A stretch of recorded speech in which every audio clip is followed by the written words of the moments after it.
kaj je tisto, kar nahrani vašo dušo? Imate kakšen ritual, kakšne posebne navade? V bistvu sem razmišljal seveda o tem pred oddajo. V bistvu je življenje samo tisto, ki mi nahrani dušo. To je sicer tako zelo odprta trditev, ampak je to res. Seveda, zakaj? Zato, ker če bi zdaj začel govoriti o nekih ritualih oziroma stvarih, ki jih počnem, da mi pomagajo pri tem, bi domneval, da ta navdih in ta hrana za dušo pride od zunaj. Pa ne pride. Pride od znotraj.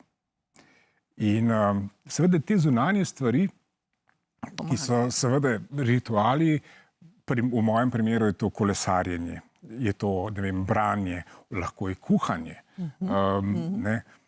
poslušanje glasbe in tako naprej, igranje glasbe.